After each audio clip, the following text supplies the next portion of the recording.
I'm going to put a call out. Go for it. All of the people who love this country, who love America, we have to be active. We have to be proactive. We have to go out and do the things like vote. Okay. Yeah. But we also have to stop being lazy when it comes to social media, and we have to not take everything as truth.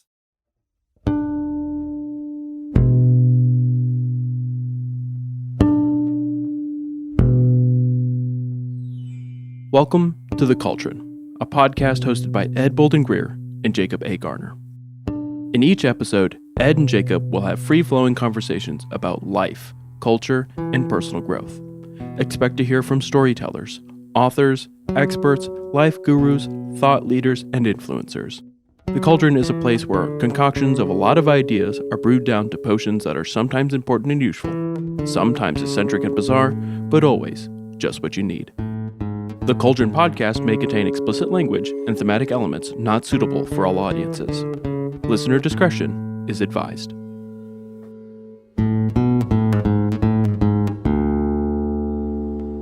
No thought too dumb. No question too deep. The conversation starts here. Welcome to The Cauldron.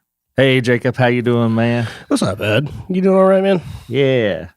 Glad to be back. I know. It's been a little bit. It's been, yeah. So, But we have a lot of things we've been doing. And now, I mean, we're in this new studio. you did such a good job with it. Thank you. Honestly, I love all the little accoutrement Thank that you. you've added to it. I will say I took it on as a passion because, well, I really need to dive into this before we do. Okay. To the listeners, one of the reasons we have taken so long to get back outside of moving to new studios is that while we were at FrankenCon, I got the message that my mother died. Yeah.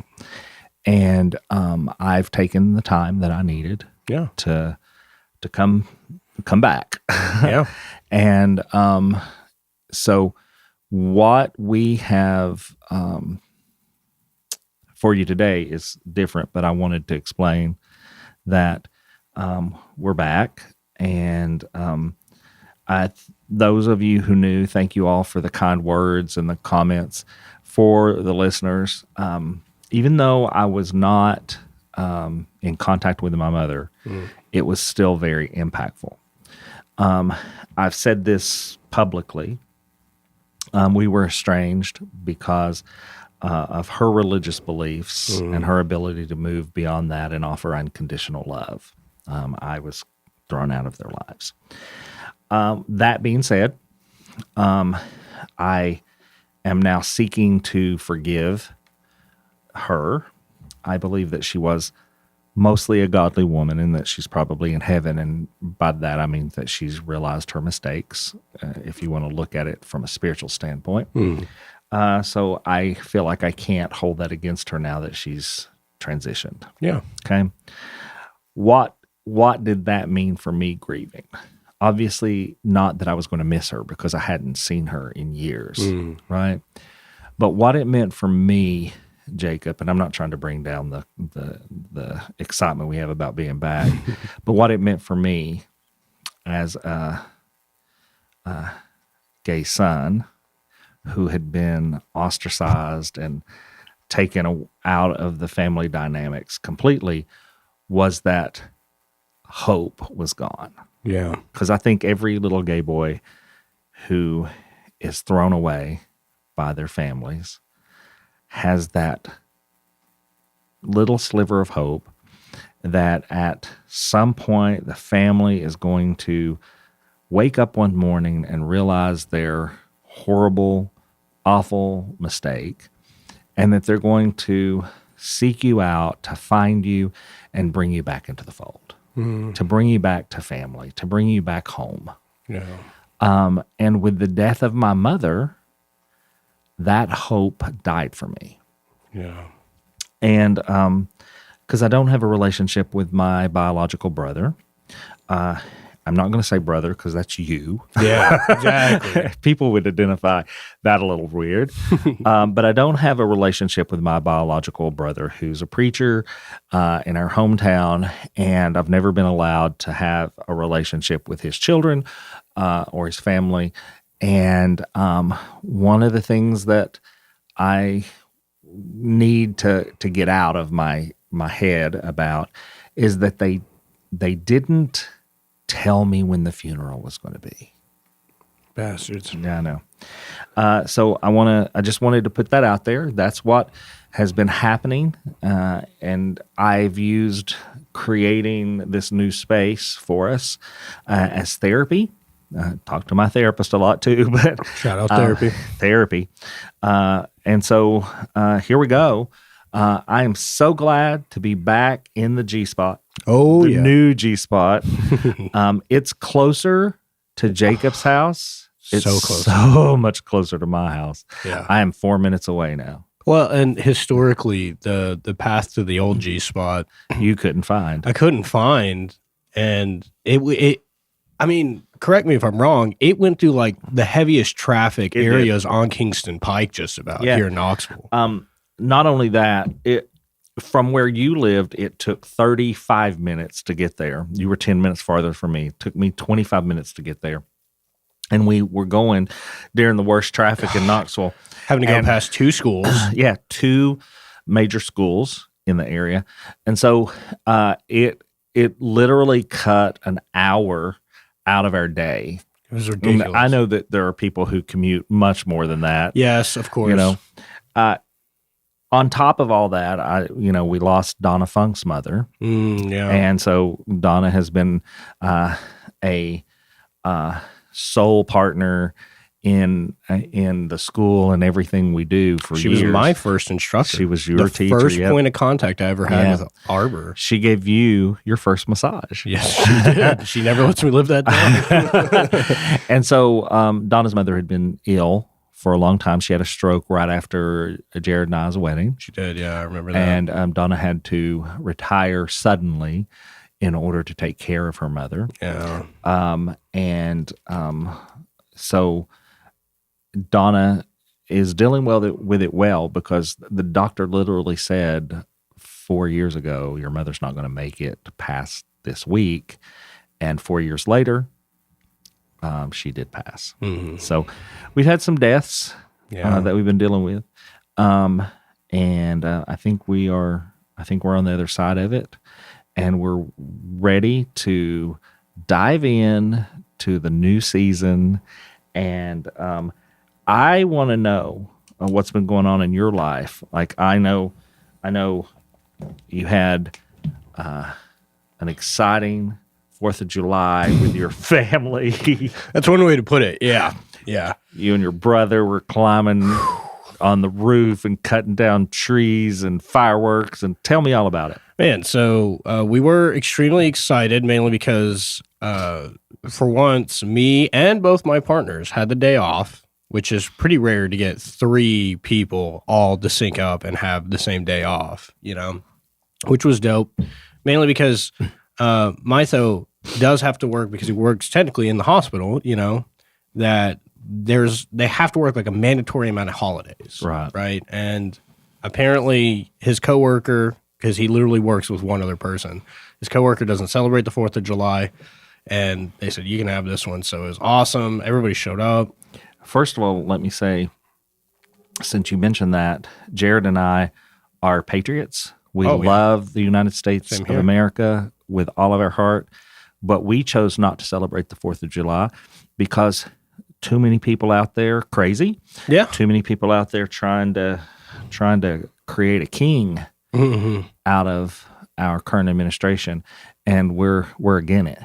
Yeah. We ain't for it. We again it. We against it. It was really kind of telling. I thought this was really funny. Are you familiar with the party game catchphrase? Mm-hmm. So my mother brings the same toy, which catchphrase, for the listeners who don't know, it is an electronic, kind of like shaped like a Frisbee, and then it randomly has a category on the front of it that could be random, and then you have to describe it without saying it or spelling it out. It's kind of like charades in a way. And boom. Once you get it, you get a point, you hand it off to somebody else. And there's a timer, so it makes it very, very intense. People just start yelling out answers.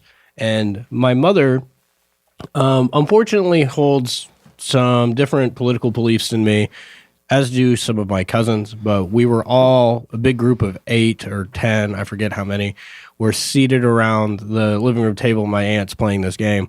And I think this is very, very telling, Ed. The topic was freedom of speech or something like that. No, it was healthcare. That was the topic, right? And Mytho, it's his turn to describe it, and he goes, we used to have this in our country. And without thinking, me, my mother, my cousin Christina, and I think Claire all said in unison, freedom. And we all laughed about it. Well, wow. Yeah. Because I ain't gonna laugh about that. Yeah.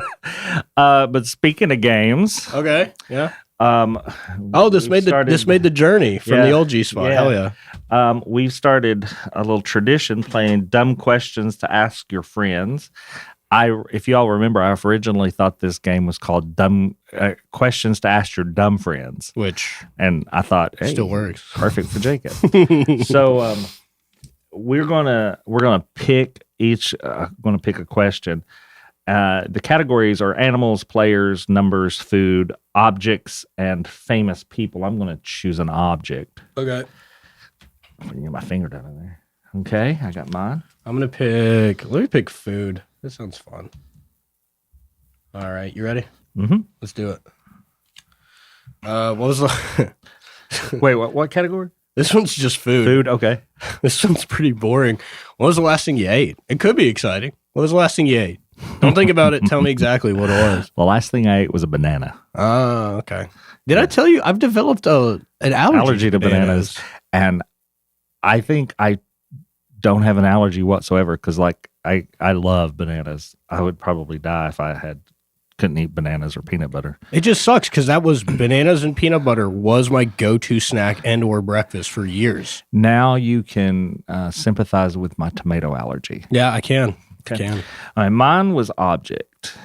If all household objects had names, okay, so think of a household object in an object in your household. Mm. Which one would be called Bertha? Bertha. Oh man, probably that fucking heavy ass kettlebell that I have. You big Bertha. Big Bertha. She puts me through it, dude. I bet she does. I thought you were going to name something, latex. I am glad you stayed on the safe side. How's your coffee? It was delicious. It actually tastes even better. I don't know why. Well, it's because we have a coffee maker now and not just a press. Well, either or. I can do a little better on making your coffee. Dude, by the way, driver. Did you post like a video walkthrough of our new studio yet? Kind of. You should. We've got some. We're waiting just for a couple more art pieces and stuff, and we'll do a whole walkthrough. You and I will probably next time. Ooh, can we do it like an episode of MTV Cribs? Yes. Hell yeah, dude. Welcome. So I really like this game. Yeah. You want to do one more? Sure. Okay. I'm gonna pick famous people. All right. Oh God, I don't know people's names. Okay. While you're picking yours out, this is actually a pretty good one. If you could have a life-size cardboard cutout of a famous person in your house, who would you choose? You. Me. So like a 3 foot tall, like cardboard. Yeah. And you just shrink it every time I come over. I'm just going to tell you, I have thought so many times about getting like one of those pop-ups of you, and putting it in your office. That'd be so funny. Like the one you won at CreepyCon. Oh yeah, Freddy Krueger. Oh yeah, that one's still in my gamer cave. By the way, cool. Okay, this one's animals. Okay, you have to change your first name to the name of an animal. What animal do you choose? I think for continuity's sake, there was a Filipino boy I was seeing for a little bit who called me Cub, which was short for Jacob. which I hated. But we're not going to use that. Yeah. We're going to come up with something better. So, listeners, what would we name Jacob? Well, could you all go on to our Facebook page and tell us what you would name Jacob? I'm gonna ask Jacob a question, and then I'm gonna go out and say, what animal name would you all give Jacob? I'd be like, do I look like an aardvark? Kinda. So, Jacob, what you been thinking about these days? Man, I've been thinking about a lot, but honestly, can I just say I fucking love the X-Files. I can't believe it has taken me almost 30 years on this planet. By the way, August 2nd. August 2nd. Lots of surprises for you, Jacob. Remember the date. We'll be at CreepyCon. Speaking of which, CreepyCon. come see us. We'll be at CreepyCon again. Third year in a row. Third time's a charm. Yeah, exactly. So you might get to come see us and get Jacob's autograph. yeah. I'll bring my hottest lipstick I've got and kiss every autograph for you guys. It'll be great. But dude, X-Files, fucking incredible. And it got me thinking about something. Okay. So the X-File episodes, I don't know if they change it in the later seasons. I just finished season 1. But did you, I mean, maybe you've noticed it, but I didn't. The episodes are a full hour long. Yeah. A full hour. Like not a full hour with ads, but by itself, a full hour long. Actually, you're opening me up to my conversation that I had, my topic that I'm bringing, but we'll put that on hold for a few minutes. Okay. Yeah. A full hour back then, not these 30 minutes shit shows that we have today. Where, do you know, except when I go on vacation and I'm forced to, yeah, I have not watched TV in 10 years. you just don't sit down and like, We don't have it. you're a movie guy anyways, and a YouTube dude. Movie, and mostly what we watch is YouTube or play video games. We don't have cable. We have internet, but we don't have cable at our house. And we have multiple streaming sites that we subscribe to, and they're all getting awful. Yeah, they're terrible. They take away everything I want to watch after one or two episodes or one or two seasons.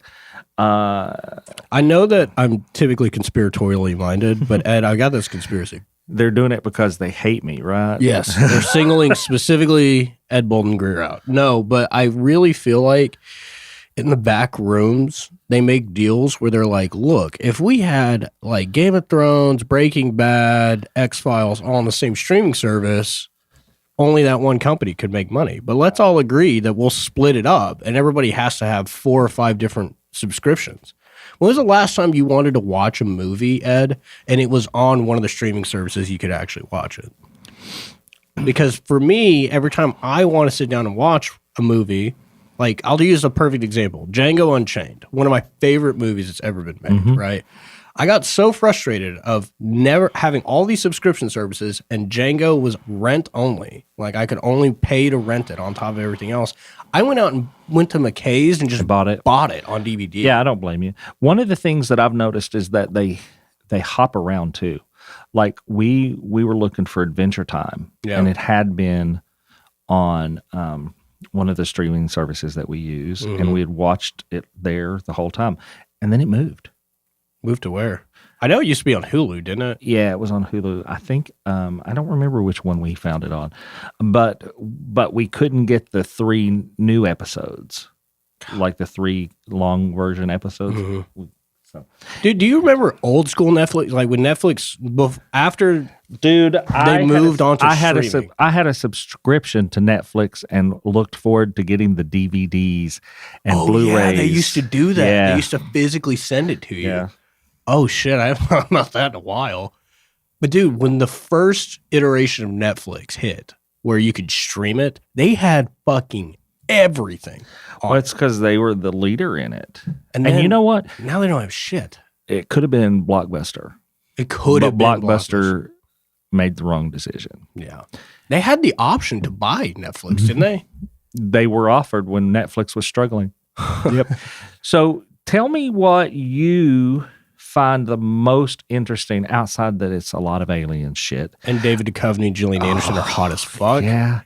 I know you're going to want to hear this later, but tell me what you're finding the most interesting about the X-Files, because I watched it religiously. And I think it was the early, like in 2002, I went back and rewatched everything. Like I just binge watched it. So what are you, my young brother, what are you finding interesting about an old show like that? Well, because it is a full hour long, the huge benefit of the X-Files that we don't get from modern day TV shows is that they can actually tell a pretty in-depth, very nuanced narrative in that 1 hour. Like, you can tell, Ed, that show was written for and by people that did not have attention span issues. Right. And they don't need... You're just playing right into my topic. I swear, Really? listeners, I swear this is nothing to do. We did not discuss this ahead of time. Go ahead. Well, like, the X-Files, one thing that I love about it is that they build up to a huge crescendo. And it doesn't, like modern day TV shows, there always has to be an explosion. Every episode has to feel like a cliffhanger or season ender. X-Files stands head and shoulders above everything that's been coming out recently, in my opinion. And I love the fact that me and Ollie, because that's who I watch it with primarily. I love Ollie. I love him too. I love Martha too, but I love Ollie. They're both all right. Anyway, Yeah, they're okay. Like, me and Ollie can just sit down or lay in bed for a full hour, not look at our phones, not have to play around with like any fidget spinners or anything. We just lay there and just watch this amazing TV program for a full hour. And I'll be honest, sometimes we just keep watching them. Like, we'll sit down, watch 3 episodes because they're so damn good. And then you realize it's like 1 or 2 in the morning. I got work the next day. But it is one of the best paced shows. I swear to you, if anybody here is listening to my voice and you have not decided to watch The X-Files, do yourself a fucking favor and watch it. I think the coolest thing about it is that there's ads. I think it's on Hulu. But dude, it is worth every fucking penny. And I just recently found out that on top of all of the episodes that they actually do have, they apparently rebooted it like twice. And my stepfather Nigel told me at the 4th of July that they're going to bring it back again. Yeah, I mean, I think it's kind of timeless. Yeah, it really is. It holds up well. I forgot how relevant a lot of that writing is. But again, it's because they could get away with it. They could keep you engrossed for an hour, unimpeded, and just tell an awesome fucking story. But what was your topic? How do I play into this? Are you going to talk about aliens or the X-Files? No. Oh. I'm going to be a little more cerebral than that. Okay. My topic that I've been thinking about a lot is really the topic's information overload from social media and digital culture. Yeah. But the thing that's really freaking me out about you talking about this is that it's going to make it glaring what I'm really talking about. Okay. Lay it on me. So I want to give you some numbers. Okay. Let me get my notes out. So in 1984, you ready? Mm-hmm. That's the year I graduated. Okay. Short burst attention span, meaning watching something short burst, was 15 to 20 seconds. In 1984? 15 to 20 seconds. 15 to 20 seconds. In 2000, that number dropped significantly. It dropped down to 12 seconds. Damn. The year 2000. The year 2000. So in 16 years, dropped that much. Mm-hmm. In the year 2015, are you ready? Mm-hmm. It dropped to 8.25 seconds. What was it in 1984 again? 15 to 20 seconds. Shit. Okay. And in 2015, it dropped to 8.25. Now, Microsoft recently released a study, Yeah. a meta study. Okay. And in 2020, really starting with 2020 and beyond, but today we're 5 years past 2020, and our attention span has dropped to 7 seconds. God. Okay. Damn. It's specifically attributed to things like smartphones, Yeah. social media, Like TikTok for sure. TikTok, Reels, all of those things. Oh, yeah. They're all the same. TV ads. Interesting. Okay. And the number of interruptions that we have in life due to media. And when they're reporting about that, they're really talking about like how many texts you're getting, how many emails you're getting, how many phone calls you're getting. Mm-hmm. And so if I started thinking about this, and so yesterday, Monday, okay, we were at the office, Mm-hmm. at the other office, and I tracked how many text messages, telephone calls, how many emails I got yesterday, and how many times people came to my office while I was doing stuff. Like I didn't track things like while we were having lunch. No, like no. all of those things were still numbering up, but like interruptions during lunch. And I had 184 Oh, my God. emails. Oh, just emails. Emails. I had 29 interruptions from staff members. Okay. And I was there for 6 hours. Mm-hmm. 29 interruptions from staff members. And I had 57 text messages. Oh, my God. Popular man. Well, you know, in the position that I hold in our company, and the position that I hold nationally in our professions, and what I do with the podcasts and Small Raven Media and Appalachian Horror Fest. The list goes on and on. The list goes on and on. And people have free access to me. Yeah. And that's the way I want it. Of course. Yeah. But I, in the past 2 years, I said, I feel like I don't get anything done anymore. And people are like, you're just getting older. No, it's not that I'm getting older. I am getting older. I'm definitely getting older. I'm not unhappy about that. Finally, I'm going to be as old as Jared Axe. But I think, and I've given this a lot of thought, I think that the reason I get less done today than I did 5 years ago, okay, is that I don't have the ability anymore, not because of my mind or my body, but I don't have the ability I don't have the ability anymore to sit down and focus on the thing that I'm doing, because I'm winding up multitasking everything. Oh, yeah. And I'll give you an example. Okay. I've had a script for the Ravensvale Cauldron. I'm sorry, not the Ravensvale Cauldron, the Ravensvale podcast. It's the finale. Mm-hmm. And no spoiler alerts, but it's mirroring a lot of things happening in life right now. Of course. Yeah. Okay. And some of those emotions I've been able to utilize in this script. It's probably the best script I've ever written, but it's literally a normal episode script takes me about 2 days to write. This one has taken me 4 weeks. I don't doubt it. With all the contractors for the office, with all the staff, me being away, the staff, all of the meetings, all of the stuff that we've had to do. It's taken me 4 weeks, not to mention some grieving. Oh, of course, there. yeah. And so I'm very convinced that, and this is a big statement, okay?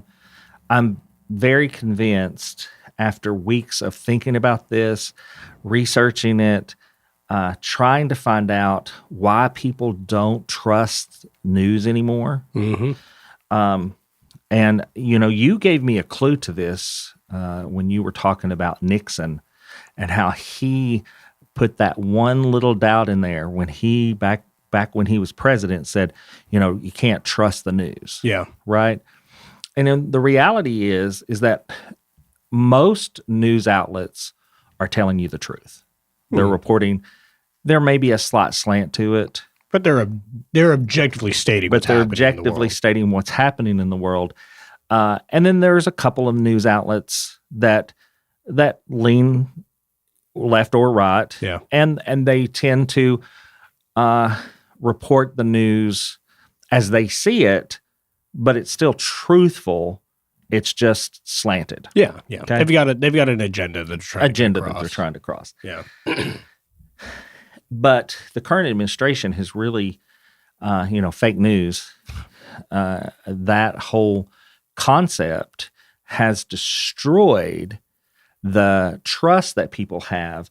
And the reason that is that I believe the digital culture that has come out of this administration has habitually said that anyone who does not fall in line, okay, anyone who does not fall in line is the enemy.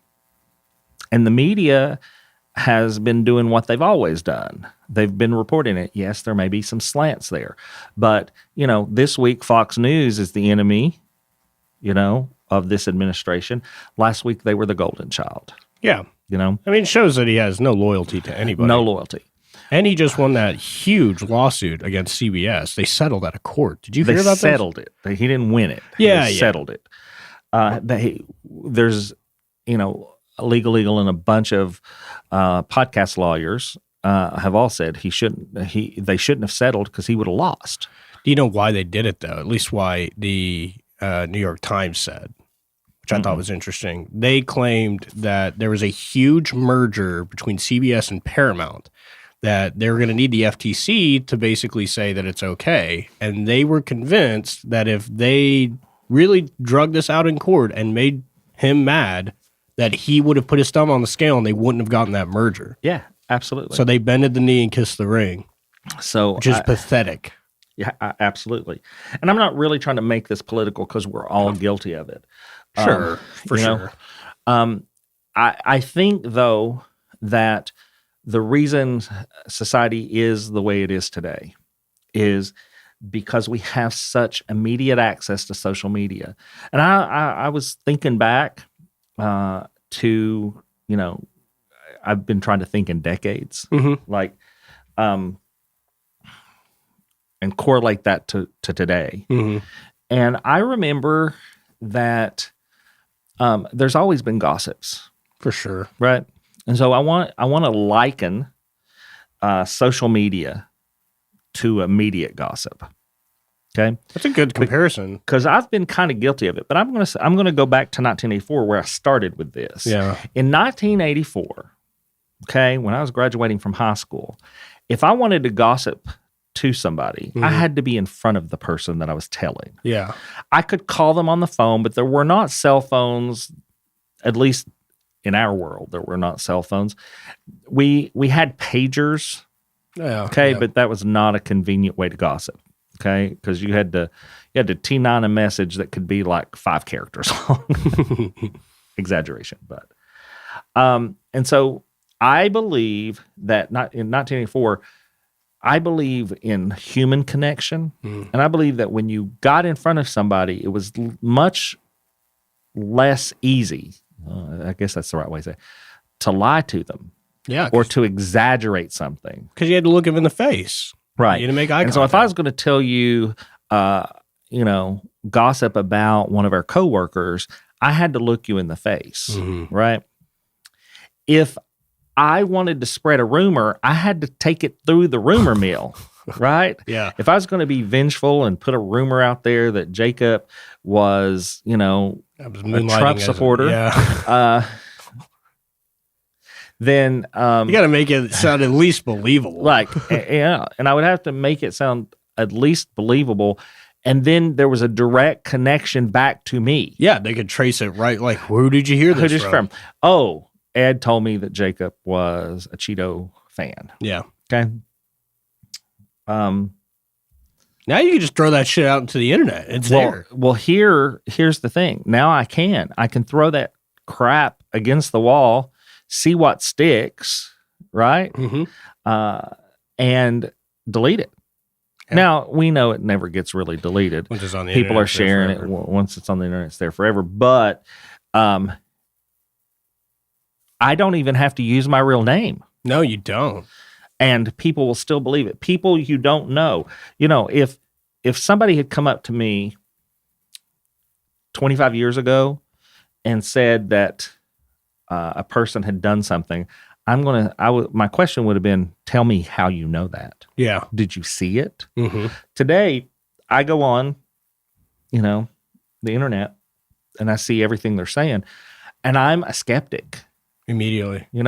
I'm immediately saying, okay, I realize that this person is left-leaning or right-leaning, and part of me hates myself for that because I'm having to evaluate everything.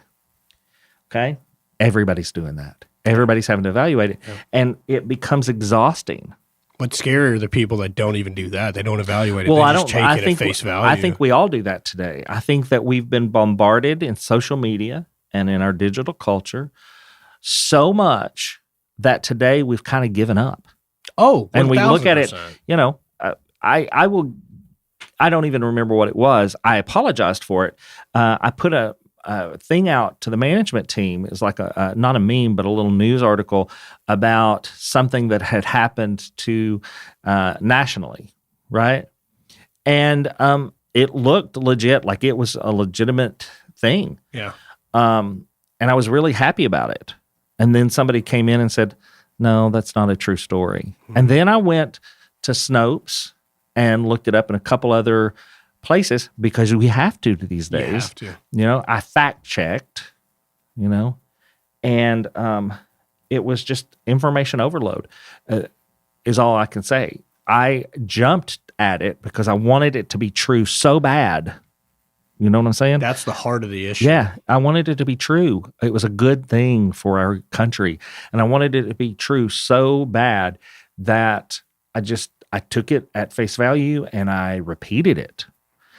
And I believe that I am a good player in the digital culture because I had not released it, obviously, on social media, but I went back to all of the people on that thread and I said, this was not real. I wanted it to be, but this was not real. Yeah. But I don't think most of us do that. No.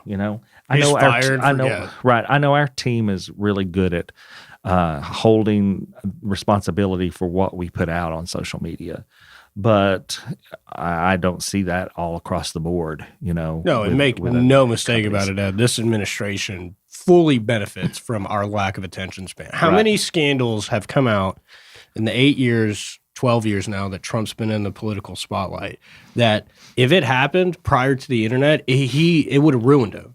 It would have absolutely ruined him. But we hear some horrific detail about something that he's doing, and then a week later, gone. Well, here's the thing. That's absolutely true because there's a lot of smoke and mirrors out there. But I'm not even going to blame him and his administration for it. We hear so much corruption about everything. Mm-hmm. Most of it's not true. Most of it. But I mean, we were playing D&D the other night, remember? Yeah. And you were making, P. Diddy comments. Yeah. And we're making them as jokes. Yeah. We take it serious, but we were making P. Diddy jokes. And the reality is that because that happened, we look at everybody side-eyed now. Everybody, I'm glad I don't have children. Yeah. I mean, I have children, but I mean small children. Yeah. Okay. Aaron, you're my child, trust me. Although you act more like Jared's child. Just saying, Aaron, if you're listening. But, I would not want to have small children in today's society. And there's a reason people are not having more children. I'm going to go a step farther. Information overload is the whole thing here. The reason people are leaving the Christian church today is because of social media, digital culture, and information overload, and the church's involvement in all that, right? Mm-hmm. I'm sorry. I went by a local church right down from here, on my way here on 4th of July, and they had flag banners, not flags, but red, white, and blue stripes and star banners, like 30 of them out in front. And I'm going to tell you, my first thought was, what a waste. Yeah. Okay, because we have hungry people and we have kids that are going without lunches. And this church had 30 banners out in front of their thing. Each one of those are between $60 and $80 a piece. Two of those could have fed a child in school for a year probably. Oh, easily. When they look at how much it costed a staff member to order them and have them put out there and the whole thing.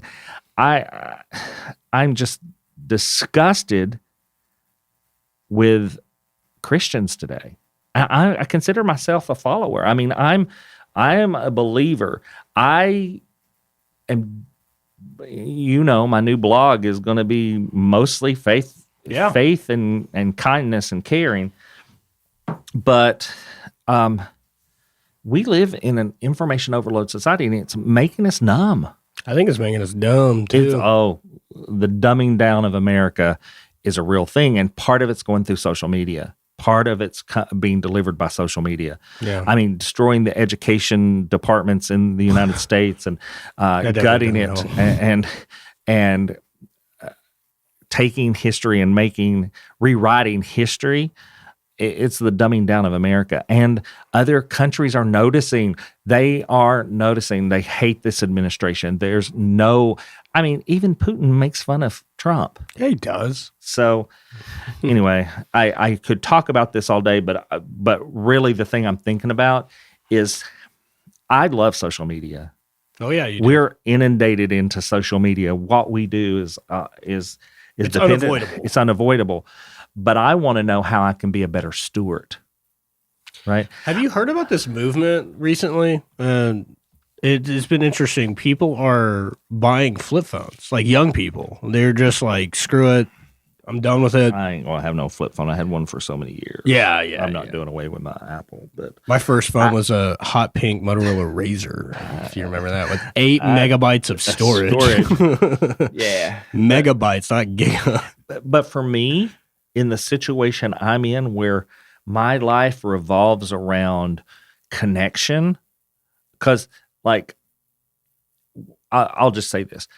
I was headed over here to write the other night. Okay, you already know this story, but I was headed over here to write. Got an emergency call from our Halls location and had to run out there because literally they couldn't open the door. Mm-hmm. Right? Was there for 3 hours. Okay. Had I not had, I'm not going to go to a flip phone where I have to T9 messages. I'm not going to do it. No. That's not the answer for me. But the answer for me is to be more discerning. And here's what I'm going to put a call out. Go for it. All of the people who love this country, who love America, people who care about people who care about this country, we have to be active. We have to be proactive. We have to go out and do the things like vote. Okay. Yeah. But we also have to stop being lazy when it comes to social media, and we have to not take everything as truth. No. I know we're in information overload. I know.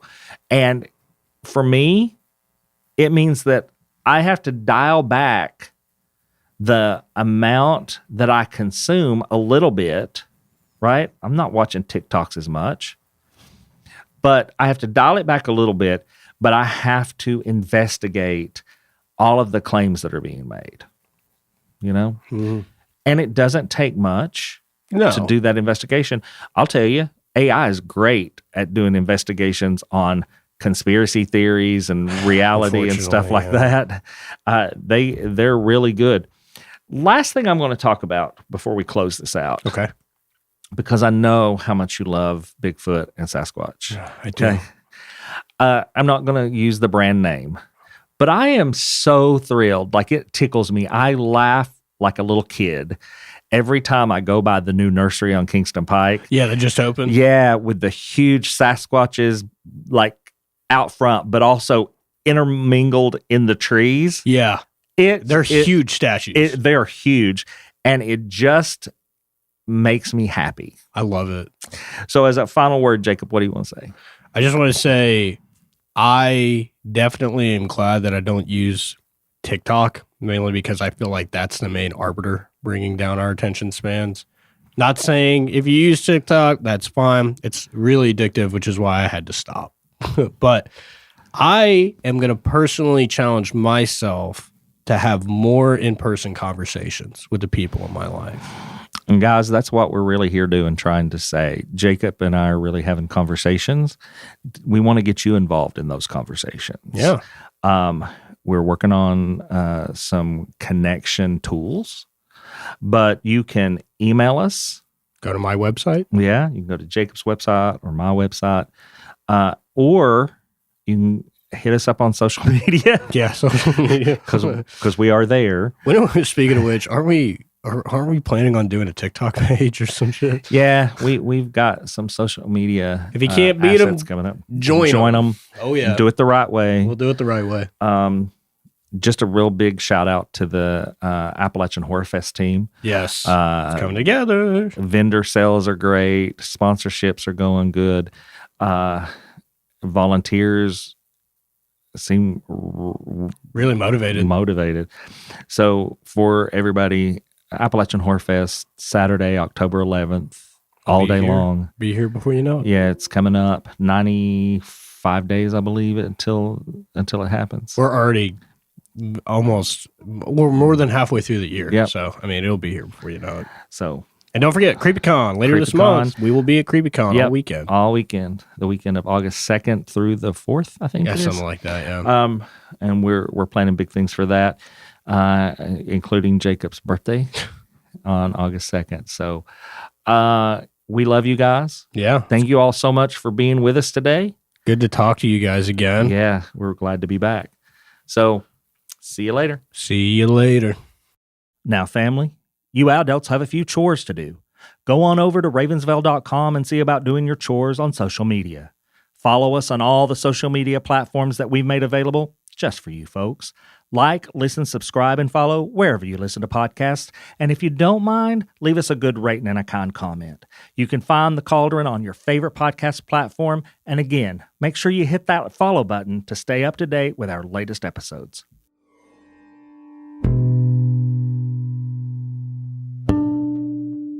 The Cauldron is a production of Small Raven Media. Today's episode was hosted by Ed Bolden-Greer and Jacob A. Garner. Audio engineering and sound design by Nick Devan at Nicky D Sound. Copyrighted 2025, Small Raven Media. All rights reserved.